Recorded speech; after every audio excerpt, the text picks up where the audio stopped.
القند کے گھر کا کونا کونا چھان مارا گیا۔ تہخانے میں گئے تو یہ اسلحہ خانہ بنا ہوا تھا۔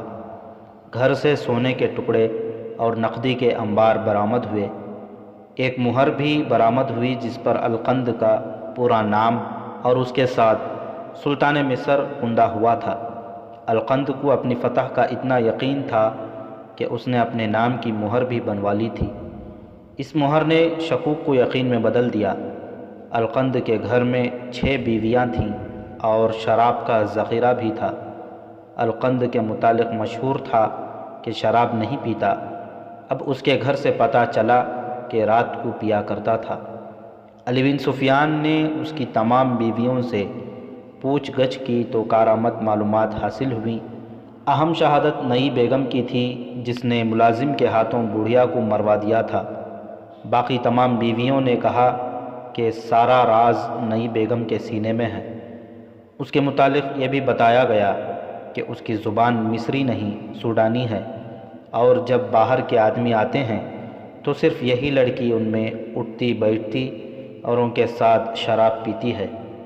ان بیویوں کے انداز سے پتہ چلتا تھا کہ انہیں اور کچھ بھی معلوم نہیں۔ نئی بیگم کو الگ کر لیا گیا۔ بڑھیا کو مارنے والے ملازم کو علی بن سفیان نے کہا کہ وہ اب کچھ چھپانے کی کوشش نہ کریں۔ وہ جانتا تھا کہ وہ کچھ نہیں بتائے گا تو اس کا کیا حشر کیا جائے گا۔ اس نے یہ کہہ کر کہ وہ حکم کا پابند اور انعام و اکرام کا طلبگار تھا، علی بن سفیان کو بتایا کہ القند کا مسلسل رابطہ صلیبیوں اور سوڈانیوں کے ساتھ تھا اور وہ انہی کے ساتھ گیا ہے۔ یہ تو ہو نہیں سکتا تھا کہ ایک گھریلو ملازم کو ایک سالار کے خفیہ پلان کا علم ہوتا۔ ملازم نے بتایا کہ القند نے جاتے ہوئے کہا تھا کہ بہت دنوں کے بعد آئے گا اور جب تک ممکن ہو سکے اس کی غیر حاضری کے متعلق لا علمی کا اظہار کرتے رہیں۔ ملازم کو یہ معلوم نہ تھا کہ القند گیا کہاں ہے۔ نئی بیگم کو علی بن سفیان نے اپنے 2 آدمیوں کے ساتھ اپنے مخصوص تہخانے میں بھیج دیا اور خود کچھ اور تفتیش کر کے اور القند کے گھر پر پہرا لگا کر اپنے دفتر میں چلا گیا جہاں القند کے باڈی گارڈ نہتے بیٹھے تھے۔ ان سب کو علی بن سفیان نے کہا، تم مصر اور شام کی متحدہ سلطنت کے فوجی ہو، کچھ چھپاؤ گے تو اس کی سزا موت ہے، اور اگر تم نے حکم کی پابندی کرتے ہوئے سالار القند کی سرگرمیوں پر پردہ ڈال رکھا ہے تو شاید میں تمہیں کوئی سزا نہ دوں۔ گارڈ کا کمانڈر بول پڑا، اس نے جو بیان دیا اس سے اس کی تصدیق ہو گئی کہ القند کے پاس صلیبی اور سوڈانی آتے تھے اور القند غداری کا مرتکب ہو رہا تھا۔ انہیں بھی یہ معلوم نہیں تھا کہ القند گیا کہاں ہے۔ آدھی رات کے قریب علی بن سفیان تہخانے میں گیا۔ القند کی نئی بیگم تنگ سی ایک کوٹھری میں بند تھی۔ اسے دہشت زدہ کرنے کے لیے اس کی کوٹھری میں ایک ایسے قیدی کو ڈال دیا گیا تھا جو مسلسل اذیتوں سے تڑپتا اور کراہتا تھا۔ وہ صلیبیوں کا جاسوس تھا، اپنے ساتھیوں کی نشاندہی نہیں کرتا تھا۔ نئی بیگم دوپہر سے اس کے ساتھ بند تھی اور اسے تڑپتا دیکھ رہی تھی۔ اب آدھی رات ہو گئی تھی۔ وہ تو شہزادی تھی، تہخانے اور کوٹھری کی صرف بدبو ہی اسے پاگل کرنے کو کافی تھی۔ اس آدمی کی حالت دیکھ دیکھ کر اس کا خون خشک ہو گیا تھا۔ علی بن سفیان جب اس کے سامنے گیا تو لڑکی چیخنے چلانے لگی۔ اسے باہر نکال کر علی بن سفیان ایک اور کوٹھری کے سامنے لے گیا۔ سلاخوں کے پیچھے تنگ سی کوٹھری میں ایک سیاہ کالا حبشی بند تھا، ہیبت ناک شکل اور جسم بھینسے جیسا۔ اس نے سرحدی دستے کے ایک کمانڈر کو قتل کیا تھا۔ علی بن سفیان نے لڑکی سے کہا کہ باقی رات اسے اس کے ساتھ بند کیا جائے گا۔ لڑکی چیخ کر علی بن سفیان کے پاؤں میں گر پڑی۔ پوچھو مجھ سے کیا پوچھنا چاہتے ہو، اس نے علی بن سفیان کی ٹانگوں میں لپٹ کر کہا۔ القند کہاں گیا ہے، کیوں گیا ہے، اس کے ارادے کیا ہیں؟ علی بن سفیان نے پوچھا، اور اس کے متعلق جو کچھ جانتی ہو بتا دو۔ نازک سی لڑکی نے سب کچھ ہی بتا دیا۔ اسے بھی یہ معلوم نہیں تھا کہ القند کہاں گیا ہے۔ اس نے بتایا کہ سوڈان سے حبشیوں کی فوج لائی جا رہی ہے جو کسی رات قاہرہ پر حملہ کر کے سارے مصر پر قابض ہو جائے گی۔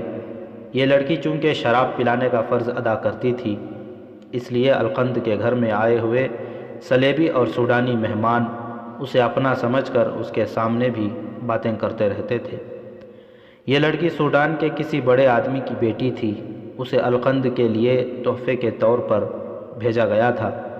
القند نے اس کے ساتھ شادی کر لی تھی۔ لڑکی بہت ہوشیار اور تیز تھی۔ وہ سوڈان کے مقصد کو اچھی طرح سمجھتی تھی۔ اس کے بتانے کے مطابق یہ سونا اور نقدی جو اس کے گھر سے برآمد ہوئی تھی سوڈان سے آئی تھی۔ یہ جنگ کے اخراجات کے لیے اور مصر کی فوج سے غدار خریدنے کے لیے تھی۔ اس لڑکی کو اس مقام کا علم نہیں تھا جہاں حبشیوں کی بہت سی فوج آ چکی تھی۔ اس نے بتایا کہ فوج کہیں دریا کے کنارے ہے اور اس کا حملہ شبخون کی قسم کا ہوگا۔ جس قدر معلومات حاصل کی جا سکتی تھیں کر لی گئی۔ علی بن سفیان نے العادل کو تفصیلی رپورٹ دی اور تجویز پیش کی کہ 2-2 4-4 سپاہی دیکھ بھال کے لیے ہر طرف پھیلا دیے جائیں، جو یہ دیکھیں کہ سوڈانی فوج کا اجتماع کہاں ہے، اور یہ بھی معلوم کیا جائے کہ حبشیوں کی فوج اگر واقعی اندر آ گئی ہے تو کدھر سے آئی ہے۔ اس نے یہ تجویز بھی پیش کی کہ سلطان کو اطلاع نہ دی جائے، کیونکہ وہ سوائے پریشان ہونے کے کوئی مدد نہیں کر سکے گا۔ العادل سلطان صلاح الدین ایوبی کو اطلاع دینا ضروری سمجھتا تھا۔ اسے خدشہ تھا کہ حالات زیادہ بگڑ سکتے ہیں۔ اس صورت میں سلطان ایوبی کی ضرورت پیدا ہو سکتی ہے، لہٰذا مکمل رپورٹ لکھ کر ایک سینئر کمانڈر کو 4 محافظوں کے ساتھ دی گئی اور اسے یہ حکم دیا گیا کہ ہر چوکی پر گھوڑے تبدیل کریں اور کہیں رکے نہیں۔ میدان جنگ میں سلطان ایوبی کا ہیڈ کوارٹر کسی ایک جگہ نہیں رہتا تھا۔ وہ دن کو کہیں اور، رات کو کہیں اور ہوتا اور خود گھومتا پھرتا رہتا تھا، لیکن اس نے ایسا انتظام کر رکھا تھا کہ اس تک پہنچتے دقت نہیں ہوتی تھی۔ جگہ جگہ رہنما موجود رہتے تھے جنہیں خبر پہنچا دی جاتی تھی کہ سلطان کہاں ہے۔ یہ ایک راز ہوتا تھا، اس لیے رہنما ذہین قسم کا افراد ہوتے تھے۔ جس دن 3 دنوں کی مسافت کے بعد پیغام لے جانے والا کمانڈر 4 محافظوں کے ساتھ دمشق پہنچا، اس وقت سلطان ایوبی الرستان کے سلسلہ کوہ میں تھا۔ سردی کا عروج تھا۔ کمانڈر اور اس کے محافظوں کی یہ حالت تھی کہ بھوک، نیند اور مسلسل سواری سے ان کے چہرے لاشوں کی طرح سوکھ گئے تھے۔ زبانیں باہر نکلی ہوئیں اور سر ڈول رہے تھے، پھر بھی وہ فوراً روانہ ہونے کے لیے تیار ہو رہے تھے۔ انہیں زبردستی کھلایا پلایا گیا اور وہ الرستان کے لیے روانہ ہو گئے۔ تریپولی کا صلیبی حکمران ریمانڈ الملک الصالح کی مدد کے لیے آیا اور بغیر لڑے واپس چلا گیا تھا، کیونکہ سلطان ایوبی نے آگے گھات لگائی اور عقب سے اس کی رسد روک لی تھی۔ عقب میں بھی سلطان ایوبی کی فوج دیکھ کر ریمانڈ اپنی فوج کو کسی اور طرف سے نکال کر لے گیا تھا۔ سلطان ایوبی نے اس کا تعاقب مناسب نہ سمجھا، کیونکہ اس سے وقت اور طاقت ضائع ہوتی تھی۔ اس نے زیادہ نفری کے چھاپہ مار دستے ریمانڈ کی رسد کو پکڑ لانے یا دوسری صورت میں تباہ کر دینے کے لیے بھیج دیے۔ موسم سرما کی بارشیں بھی شروع ہو گئی تھیں۔ صلیبیوں کی رسد کا قافلہ بہت ہی بڑا تھا۔ رات کے وقت رسد کے محافظ گھوڑا گاڑیوں کے نیچے اور خیموں میں پڑے تھے۔ انہیں رسد واپس لی جانی تھی۔ اگلی صبح انہیں کوچ کرنا تھا۔ انہیں معلوم نہیں تھا کہ دن کے وقت پہاڑیوں اور چٹانوں کی اوٹ سے چند آنکھیں انہیں دیکھتی رہتی تھیں۔ انہیں غالباً توقع تھی کہ اتنی سردی میں اور بارش کے دوران ان پر کوئی حملہ کرنے نہیں آئے گا۔ رات کو اچانک ان کے کیمپ کے ایک طرف شور اٹھا، شعلے بھی اٹھے، خیمے جل رہے تھے۔ یہ سلطان ایوبی کے چھاپہ ماروں کا شب خون تھا۔ انہوں نے پہلے چھوٹی منجنیقوں سے آتش گیر مادے کی ہانڈیاں پھینکیں، پھر جلتے ہوئے فلیتوں والے تیر چلائے گئے۔ شعلوں کی روشنی میں انہوں نے حملہ کر دیا۔ برچھیوں اور تلواروں سے بہت سے صلیبیوں کو قتل کر کے چھاپہ مار پہاڑیوں میں غائب ہو گئے۔ کچھ دیر تک قریبی چٹانوں سے رسد کے کیمپ پر تیر برستے رہے۔ اس کے بعد چھاپہ ماروں کی دوسری پارٹی نے حملہ کیا۔ صبح تک 1.5-2 میل علاقے میں پھیلے ہوئے کیمپ میں رسد رہ گئی تھی، یا لاشیں یا ایسے زخمی جو چلنے کے قابل نہیں تھے۔ بہت سے گھوڑوں کو صلیبی بھگا لے گئے تھے، بہت سے پیچھے بھی رہ گئے تھے۔ چھاپہ ماروں کے شب خونوں کے درمیان وقفے میں صلیبی کچھ گھوڑا گاڑیاں نکال لے جانے میں کامیاب ہو گئے تھے۔ جو وہاں اور گھوڑے رہ گئے وہ سلطان ایوبی کے فوج نے قبضے میں لے لیے۔ حلب کا محاصرہ اٹھا لیا گیا تھا۔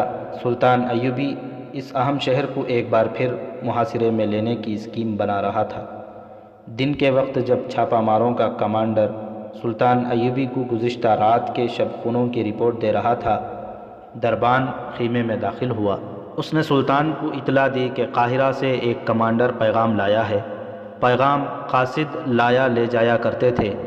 کمانڈر کا نام سن کر سلطان ایوبی دوڑ کر باہر آیا اور اس کے منہ سے نکلا، خیریت، تم کیوں آئے ہو؟ پیغام اہم ہے، کمانڈر نے کہا، خدائے ذوالجلال سے خیریت کی امید رکھنی چاہیے۔ سلطان ایوبی نے پیغام لیا اور کمانڈر کو اندر لے گیا۔ اس نے پیغام پڑھا اور گہری سوچ میں کھو گیا۔ ابھی یہ معلوم نہیں ہو سکا کہ سوڈانیوں کی فوج مصر میں داخل ہو کر کہاں خیمہ زن ہے۔ سلطان ایوبی نے پوچھا۔ دیکھ بھال کے دستے بھیج دیے گئے ہیں، کمانڈر نے جواب دیا۔ مجھے توقع تھی کہ میری غیر حاضری میں کوئی نہ کوئی گڑبڑ ضرور ہوگی۔ سلطان ایوبی نے کہا، میرے بھائی العادل سے کہنا گھبرائے نہیں، قاہرہ کے دفاع کو مضبوط کر لے، لیکن صرف دفاعی لڑائی نہ لڑے۔ زیادہ تر دستے اپنے پاس رکھیں اور ان میں سے جوابی حملے کے لیے تجربے کار دستے الگ کر لیں، لیکن انہیں شہر میں ہی رہنے دیں۔ فوج کی کوئی نقل و حرکت نہ کریں تاکہ دشمن کو یہ امید رہے کہ وہ تمہیں بے خبری میں لے لے گا۔ ظاہر یہ کرتے رہنا کہ قاہرہ کی فوج کو علم نہیں کہ قاہرہ پر حملہ ہونے والا ہے۔ شہر کو محاصرے میں نہ آنے دینا، اس سے پہلے ہی جوابی حملہ کر دینا۔ کوشش یہ کرو کہ دشمن کو حملے سے پہلے ہی ڈھونڈ لو۔ اگر پتہ چل جائے کہ وہ کہاں ہیں تو زیادہ نفری سے حملہ نہ کرنا، شب خون مارنا۔ سرحدی دستوں کی نفری زیادہ کر دو تاکہ دشمن بھاگ کر نہ جا سکے۔ میں حیران ہوں کہ اتنی فوج سرحد پار کر کس طرح آئی ہے۔ کسی نہ کسی سرحدی چوکی کی مدد یا کوتاہی کے بغیر یہ ممکن نہیں ہو سکتا۔ اللہ تمہیں کامیابی عطا فرمائے گا۔ دشمن رسد اور کمک کے بغیر نہیں لڑ سکے گا۔ سرحد کو مضبوطی سے بند کر دینا، لڑائی کو تول دینا تاکہ دشمن بھوک سے مرے۔ میں تمہیں عملاً بتا چکا ہوں کہ دشمن کو بکھیر کر کس طرح لڑا جاتا ہے۔ زیادہ نفری کے خلاف زیادہ نفری سے آمنے سامنے آ کر لڑنا قطعاً ضروری نہیں۔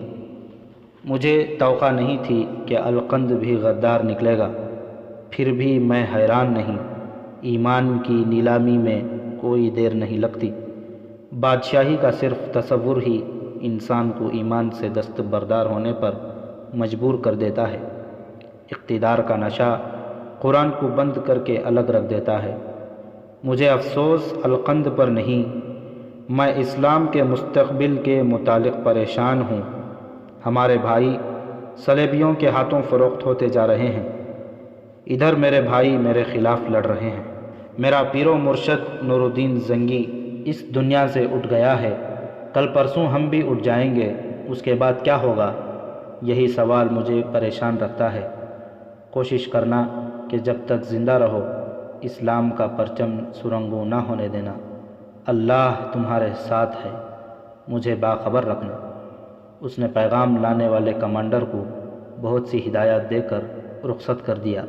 مصری فوج کے چند ایک دستوں کو 2-2 4-4 کی ٹولیوں میں تقسیم کر کے بھیج دیا گیا کہ وہ گھوم پھر کر دشمن کے اجتماع کو ڈھونڈیں۔ اس دوران اس سرحدی چوکی سے جس کا کمانڈر زہرہ کے ساتھ لاپتہ ہو گیا تھا، ایک سپاہی نے قاہرہ آ کر رپورٹ دی کہ چوکی کا کمانڈر چند دنوں سے لاپتہ ہے۔ سپاہی نے یہ نہ بتایا کہ ان کی چوکی پر ناچ گانا ہوا تھا اور ایک رقاصہ کمانڈر کے خیمے میں گئی تھی۔ یہ اطلاع سے شک ہوا اور اسی کی مدد سے دشمن اندر آیا ہے۔ علی بن سفیان نے رائے دی کہ چونکہ وہ چوکی دریائی راستے کی نگرانی کے لیے ہے، اس لیے دشمن دریا کے راستے آیا ہوگا۔ فیصلہ ہوا کہ کسی ذہین کمانڈر کو اس چوکی پر محافظوں کے ایک دستے کے ساتھ بھیجا جائے۔ چوکی کا کمانڈر اور زہرہ حبشیوں کے قبضے میں تھے، لیکن قید ہوتے ہوئے بھی وہ قیدی نہیں تھے۔ انہیں جو لباس پہنایا گیا تھا وہ پرندوں کے رنگ برنگ پروں کا بنایا ہوا تھا۔ جس کمرے میں انہیں رکھا گیا تھا اسے پروں اور پھولوں سے سجایا گیا تھا۔ انہیں خاص قسم کی غذا کھلائی جا رہی تھی۔ حبشیوں کے مذہبی پیشوا ان کے آگے سجدے کرتے اور کچھ بڑبڑا کر چلے جاتے تھے۔ کسی اور کو ان کے قریب آنے کی اجازت نہیں تھی۔ ایک بار انہیں درختوں کی مضبوط ٹہنیوں اور پتوں کی بنی ہوئی پالکیوں پر اٹھا کر دریا میں نہلانے کے لیے لے جایا گیا تھا۔ دونوں کو معلوم تھا کہ انہیں ذبح کیا جائے گا۔ رات کو وہ تنہا ہوتے تھے، لیکن باہر 8-10 حبشی موجود رہتے تھے۔ کمانڈر نے کئی بار اٹھ کر دیکھا تھا کہ فرار کی کوئی صورت بن سکتی ہے یا نہیں۔ فرار ممکن نظر نہیں آتا تھا۔ ایک رات حبشیوں کے 2 مذہبی پیشوا آئے۔ کمانڈر اور زہرہ سوئے ہوئے تھے۔ انہیں جگایا گیا۔ وہ سمجھے کہ ان کی موت آ پہنچی ہے۔ مذہبی پیشواؤں نے ان کے آگے سجدہ کیا اور دونوں کو باہر لے گئے۔ باہر پالکیاں رکھی تھیں، ایک پر کمانڈر اور دوسرے پر زہرہ کو بٹھایا گیا۔ 2 حبشیوں نے ایک ایک پالکی اٹھا لی۔ مذہبی پیشوا آگے آگے چل پڑے۔ وہ دونوں مل کر کچھ گنگنانے لگے۔ پالکیوں کے پیچھے 2 اور حبشی تھے جن کے پاس برچھیاں تھیں۔ وہ محافظ تھے۔ کمانڈر اور زہرہ خاموش تھے۔ پہاڑیوں سے نکل کر وہ لوگ دریا کی طرف چل پڑے۔ کمانڈر نے دیکھا کہ چاند افق سے نکل رہا تھا۔ اس سے اس نے اندازہ کیا کہ رات آدھی گزر گئی ہے۔ اس وقت سے پہلے چاند نہیں ہوتا تھا۔ دریا کے کنارے لے جا کر پالکیاں اتاری گئیں۔ مذہبی پیشوا آگے بڑھ کر کمانڈر اور زہرہ کا لباس اتارنے لگے۔ چاند کی روشنی میں کمانڈر نے دیکھا کہ برچھیوں والے دونوں محافظ اور پالکیاں اٹھانے والے دونوں حبشی ان کی طرف پیٹ کر کے پہلو با پہلو کھڑے ہو گئے تھے۔ ان کے لیے شاید یہی حکم تھا۔ کمانڈر نے چیتے کی طرح جست لگائی اور ایک حبشی سے برچھی چھین لی۔ وہ تجربہ کار سپاہی تھا۔ اس نے پیچھے ہٹ کر دوسرے حبشی کے پہلو میں برچھی اتار دی۔ اس حبشی کی برچھی گر پڑی۔ کمانڈر نے چلا کر کہا، زہرہ بھاگ کر آؤ، یہ برچھی اٹھا لو۔ زہرہ دوڑی۔ کمانڈر نے گری ہوئی برچھی کو ٹھوڑ مارا تو وہ زہرہ تک پہنچ گئی۔ کمانڈر نے کہا، اب مرد بن جاؤ۔ حبشیوں نے خالی ہاتھ مقابلہ کرنے کی کوشش کی، لیکن وہ برچھیوں کا مقابلہ نہ کر سکے۔ مذہبی پیشوا بھاگ اٹھے۔ کمانڈر نے انہیں دور نہ جانے دیا۔ زہرہ بھی ادھر کو ہی دوڑ پڑی۔ دونوں پیشوا ختم ہو گئے۔ باقی بھی مرنے سے پہلے زور زور سے کراہ اور چلا رہے تھے۔ کمانڈر کی برچھی نے سب کو خاموش کر دیا اور وہ چوکی کی طرف دوڑ پڑے۔ بہت آگے گئے تو انہیں 2 گشتی سنتری گھوڑوں پر سوار آتے نظر آئے۔ کمانڈر نے انہیں پکار کر کہا کہ جلدی آگے آؤ۔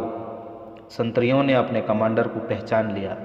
کمانڈر نے انہیں کہا، گھوڑے ہمیں دو، ہم قاہرہ جا رہے ہیں، تم دونوں واپس چوکی میں چلے جاؤ۔ اگر کوئی ہماری تلاش میں آئے تو کہنا کہ تم نے ہمیں نہیں دیکھا۔ سپاہی پیدل واپس چلے گئے۔ کمانڈر نے زہرہ کو گھوڑے پر سوار کیا اور خود دوسرے گھوڑے پر سوار ہو کر زہرہ سے کہا کہ اگر تم نے کبھی گھوڑ سواری نہیں کی تو گھبرانا نہیں، گھوڑا تمہیں نہیں گرائے گا، ڈرنا مت۔ اس نے گھوڑے کو ایڑ لگائی۔ گھوڑے سرپٹ دوڑے اور اس کے ساتھ ہی زہرہ نے ڈر کے مارے چیخنا شروع کر دیا۔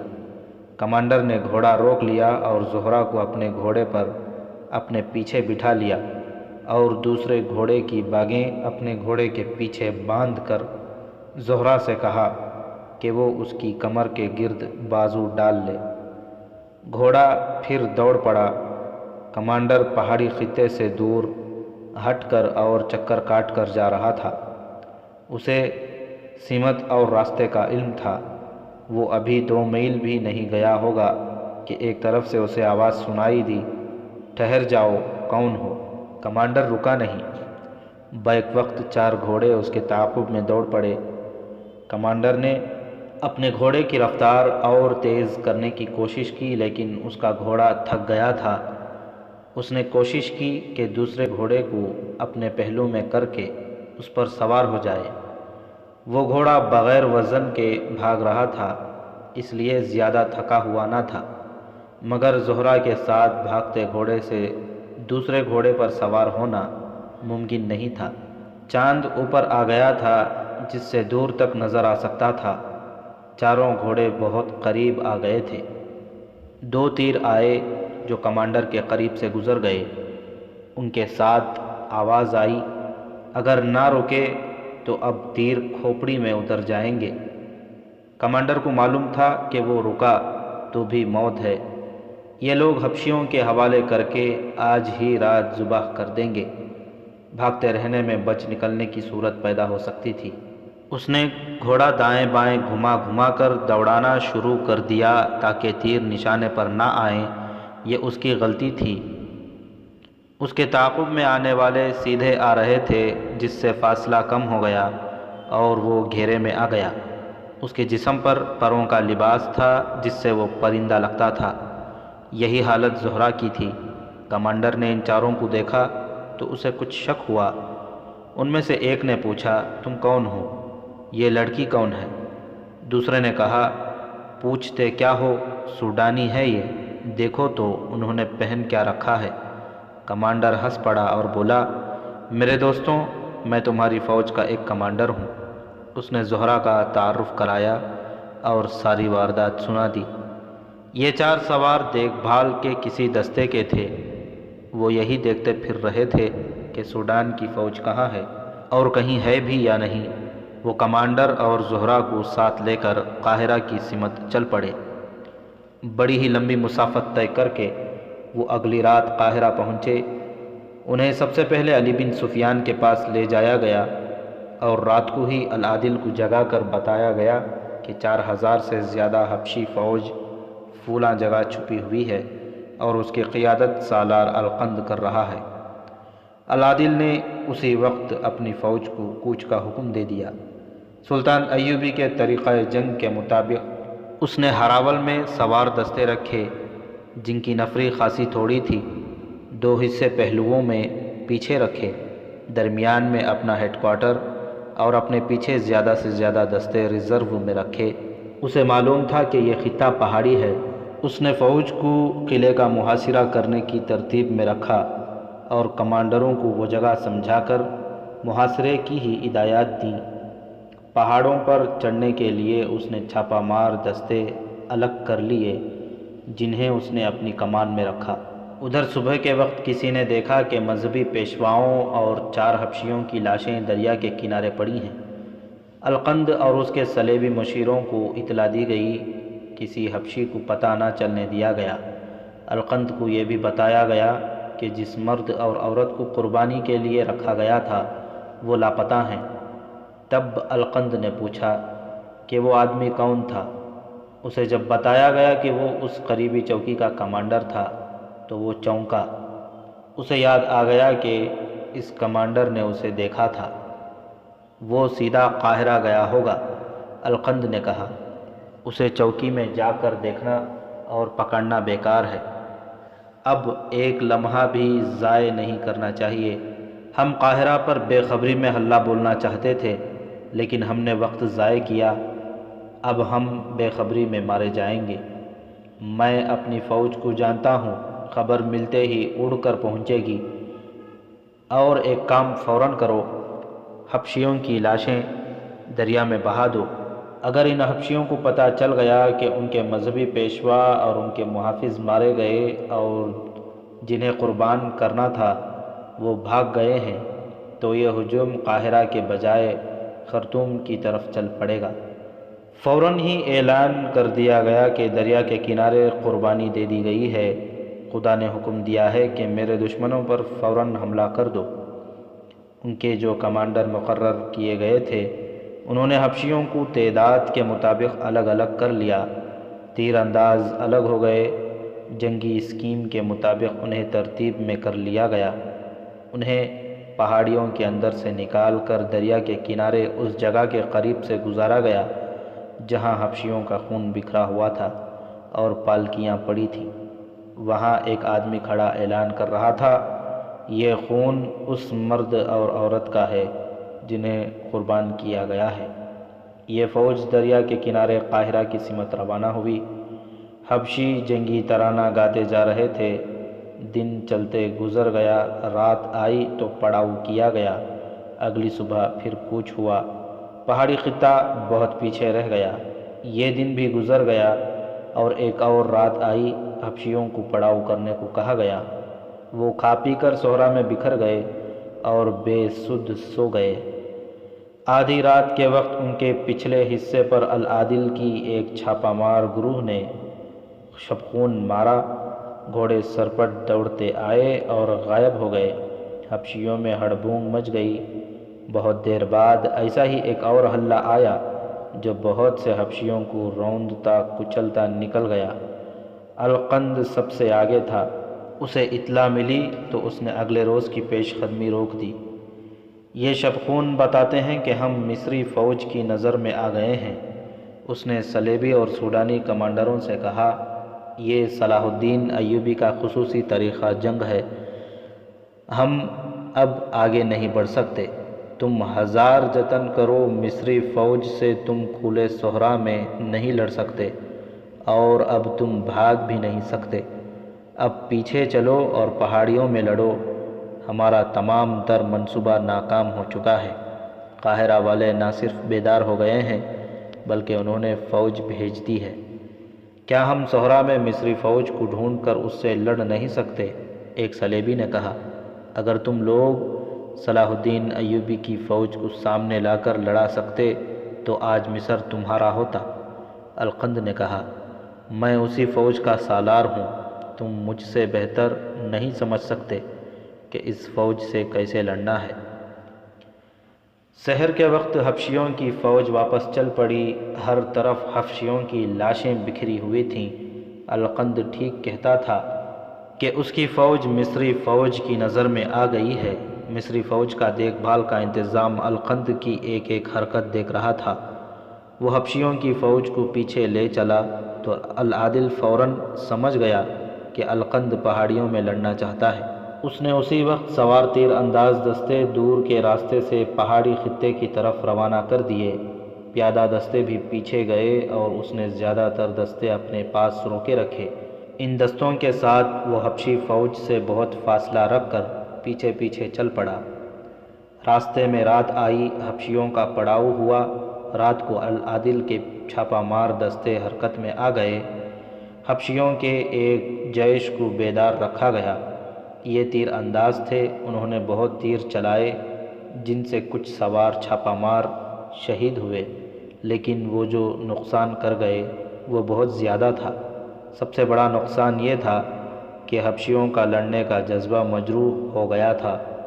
وہ کچھ اور سوچ کر آئے تھے، وہ آمنے سامنے لڑنے کے عادی تھے، مگر یہاں دشمن انہیں نظر ہی نہیں آتا تھا اور تباہی بپا کر جاتا تھا۔ اس کے علاوہ وہ آگے بڑھتے بڑھتے پیچھے ہٹ رہے تھے۔ اگلے دن حبشیوں نے اپنے ساتھیوں کی لاشیں دیکھی اور پیچھے کو چل پڑے۔ سورج غروب ہونے میں ابھی بہت دیر باقی تھی جب وہ پہاڑی خطے میں داخل ہوئے، لیکن اب انہیں پہلے کی طرح ایک جگہ جمع نہیں کرنا تھا بلکہ پہاڑیوں کے اوپر، نیچے اور وادیوں میں لڑنے کی ترتیب میں رکھنا تھا۔ ان کی آدھی نفری پہاڑیوں میں پہنچ چکی تھی جب ان پر بلندیوں سے تیر برسنے لگے۔ العادل کے برق رفتار دستے پہلے ہی وہاں پہنچ کر مورچہ بند ہو گئے تھے۔ حبشیوں کے کمانڈروں نے چیخ چلا کر انہیں آؤٹ میں کیا اور تیر اندازی کا حکم دیا۔ باقی نصف فوج ابھی باہر تھی، اسے پیچھے ہٹایا گیا۔ القند نے اسی نفری کو پہاڑیوں پر چڑھا کر آگے جانے اور اوپر سے تیر چلانے کی چال چلی، مگر حبشی ابھی پہاڑوں پر چڑھنے ہی والے تھے کہ ادھر سے العادل کی فوج جو ان کے عقب میں جا رہی تھی پہنچ گئی۔ حبشیوں کی خاصی نفری بلندیوں پر جانے میں کامیاب ہو گئی، جہاں سے حبشیوں نے نہایت کارگر تیر اندازی کی۔ العادل کو نقصان اٹھانا پڑا، مگر اس کی اسکیم اچھی تھی۔ اس نے ادھر سے دستے پیچھے ہٹا لیے۔ اس کی پہلی ہدایت کے مطابق دوسری طرف سے تیر انداز اور دیگر دستے پہاڑی خطے کی بلندیوں پر جا رہے تھے۔ سوار دستوں میں سے ایک کو دریا کے کنارے بھیج دیا گیا۔ اسوان کے اس سلسلہ کوہ میں خون ریز معرکہ لڑا گیا۔ وادیوں اور بلندیوں پر تیر برس رہے تھے۔ پھر سوار دستوں کو وادیوں میں حلہ بولنے کا حکم ملا۔ رات کو حبشی تو دبک گئے، لیکن العادل نے منجنیقوں کے دستوں کو حکم دیا کہ وہ جگہ جگہ آتش گیر مادے کی ہانڈیاں پھینک کر آگ کے گولے پھینکیں۔ تھوڑی دیر بعد پہاڑیوں کی ڈھلانوں پر آگ کے شعلے اٹھے اور ہر طرف روشنی ہو گئی۔ اس روشنی میں رات کو بھی معرکہ جاری رہا۔ صبح کے وقت حبشی خاموش ہو چکے تھے۔ ان میں سے کچھ زمین دوز محلات میں چلے گئے تھے، انہیں بڑی مشکل سے باہر نکالا گیا۔ دن کے وقت القند کی لاش مل گئی۔ وہ کسی کے تیر سے یا تلوار سے نہیں، اپنی تلوار سے مرا تھا۔ اس کی اپنی تلوار اس کے دل کے مقام پر اتری ہوئی تھی۔ صاف پتہ چلتا تھا کہ اس نے خودکشی کی ہے۔ چند ایک صلیبی اور سوڈانی کمانڈر زندہ پکڑے گئے اور حبشی جنگی قیدیوں کی تعداد 1000 سے زیادہ تھی۔ العادل نے وہیں سے قاصد کو سلطان ایوبی کے نام کامیابی کا یہ پیغام دے کر روانہ کر دیا اور اسے حکم دیا کہ بہت جلدی سلطان تک پہنچو، وہ بہت پریشان ہوں گے۔